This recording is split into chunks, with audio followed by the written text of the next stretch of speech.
कौम शुभ कार्य में तिलकोत्सव में आज मंच के माध्यम से हमने सब कलाकार जुड़ल बने। बोलू भैया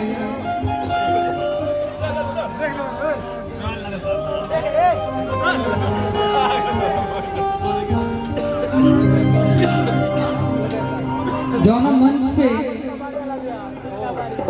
पहले भोलू राजा भैया गाली है और बाद चंदन यादव भैया गाली है और बाद फिर कौन कलाकार का थोड़ी के दो चार गो डांस उन्स करवा दो तभी केहू के भेजा हिला के दे दी है और बाद टेंशन में रह अब रौरा हिलाई आ सब कोई साथे मिल के हिलाई।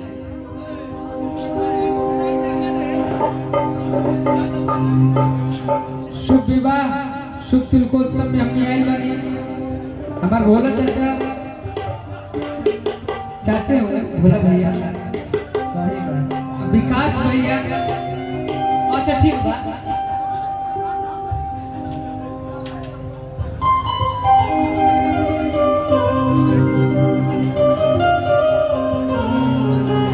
कविंदर चाचा के दरवाजा पे आज हमने सब कलाकार बानी मंच पे उपस्थित हमने के गार्जियन क्या बात है शत्रुघ्न भैया के समस्त टीम बाग भैया थोड़ा सा साथ दे दे हम मात्र 2 गो गाना गाए। हां जी आपके आशीर्वाद से क्या कि हमरा यहाँ कविंदर चाचा के फोन बाद में इला पहले गोल बेल करने के अपन घर में चले के बाद हमके यही लेके अइले हैं सही हर जगह लेके जाले जाए अगर कार्यक्रम होला। हां जी हम छोट भाई आई हक से जाइला कहीं भी अभी परसों कोलकाता गई रही गया इनके हक से हां सही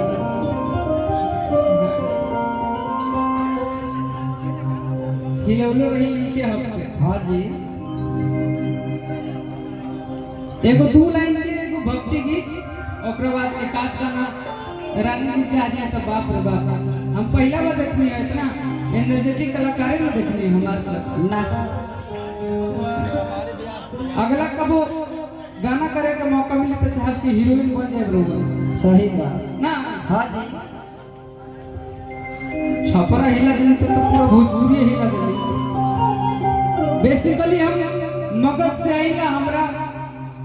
छपरा सिपान गोपालगंज ये सब हमरा गोलू भैया देखैले हैं। हां हां इन्हें कहीं भी कार्यक्रम में जाले तो हमरा के साथ में लेके जाले तो हमरा इधर गोलू भैया देखैले हैं कि भोजपुरी में यही है। हां हां भाई तो कहे लेकिन हम माँ बाप के बाद इनका दर्जा वो अलग जगह पे भी बाद में बड़ भाई है हां जी हमारे गोलू भैया खातिर एगो जोरदार ताली आप लोग बजा दें। क्या बात है अति सुंदर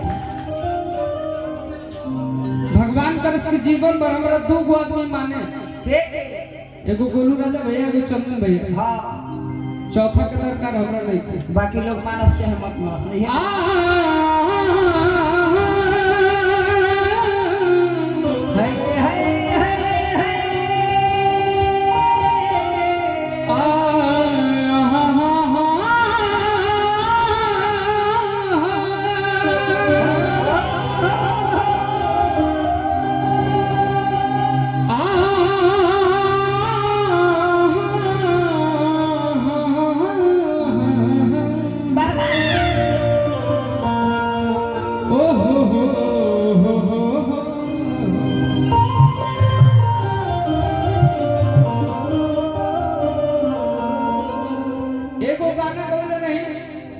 स्टूडियो से हम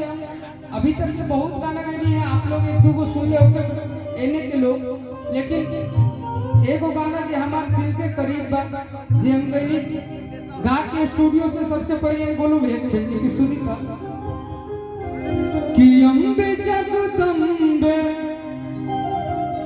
महारानी के जय हो कि गोड़ लागत बानी। क्या बात है